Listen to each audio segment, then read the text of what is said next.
Sisters of Perpetual Indulgence for their outstanding service to the LGBTQ+ community. First off, the Sister Unity and Sister Lydia.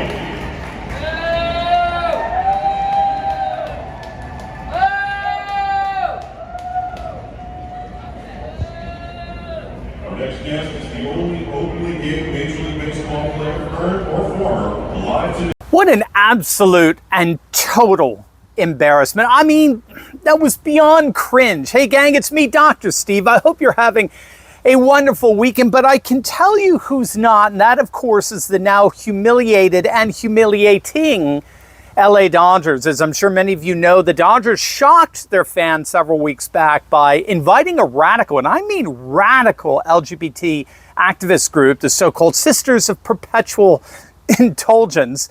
They're a group that bathes in sacrilegious imagery in their so-called performance art. They're pretty shocking, to say the least. And they were invited to be a featured guest at one of the Dodgers Pride Nights. But precisely because they're so outrageously offensive, the outcry against that invitation was such that the Dodgers in turn uninvited them under that kind of pressure. Only to face the ire of the woke left, which the Dodgers management quickly appeased by re-inviting them. Again, and yet another move that many conservatives saw as the Dodgers embracing abject mockery of Catholicism and just religion in general.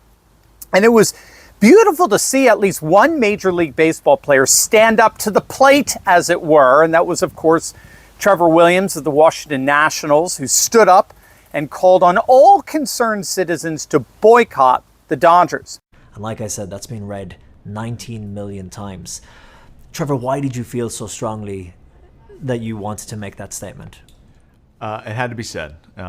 We cannot stand idly by while our Lord gets mocked. And before I hit send, you try and do as much research as you can, right? You see the horrific videos that were posted of them. You read about what they were trying to do. These things that are deeply offensive to us. And then you see that, well, they're doing these things. They're raising money for this, that, and the other. They've been doing it for over 30 years.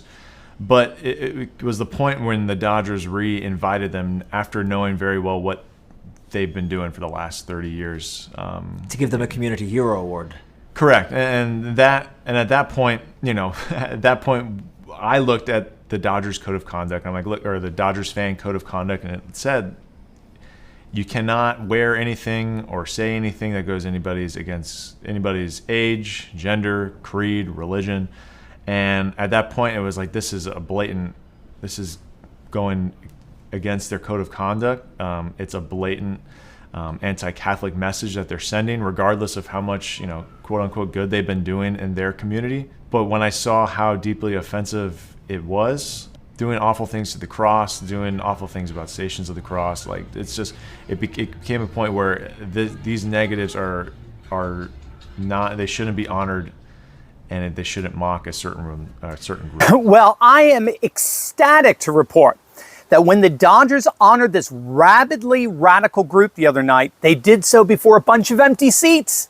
The stadium was basically empty. It was awesome. Again, it was nothing short of an obvious public relations nightmare. And to make it even worse, there were more people protesting on the outside than there were attending on the inside. Now, we've been talking about this all week, and I want to encourage you with this. There really is a massive backlash going on out there. It really seems we've hit a tipping point. We all know that boycotts in the past rarely worked, right? We tried them countless times to no avail. Now, these boycotts of late have been absolutely devastating. They've devastated Bud Light. They've devastated Target to the tune of billions of dollars. They devastated Disney. They got Disney's CEO fired. They've devastated Netflix. And now it appears that they're even starting to devastate the Dodgers and their attendance. Now, I mentioned tipping point there. According to tipping point theory, and yes, there's such a thing, you need 20 to 25% of dedicated adherents for people to start migrating en masse to a new paradigm. Scholars have actually studied how mass populations move away from, say, one political or cultural paradigm, sometimes to its opposite. And what they found is that you need about 20 to 25% of the population to move in that direction first. But the key is that 20 to 25% has to be all in, right?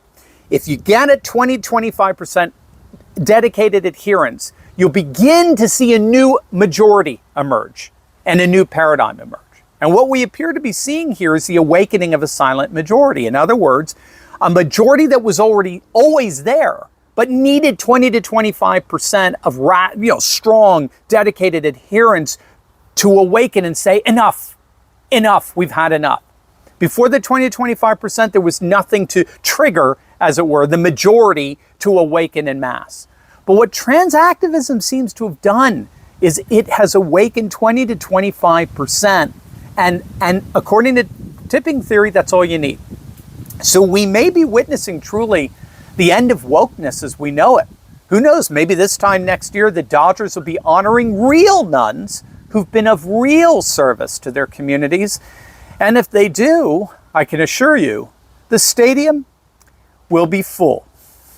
As always, make sure to smack that bell and subscribe button. You'll definitely want to check out my latest video on unvaxxed Novak Djokovic stunning a BBC reporter silent. You're not going to want to miss it. It's awesome. So make sure to click on that link, and I'll see you on there. God bless.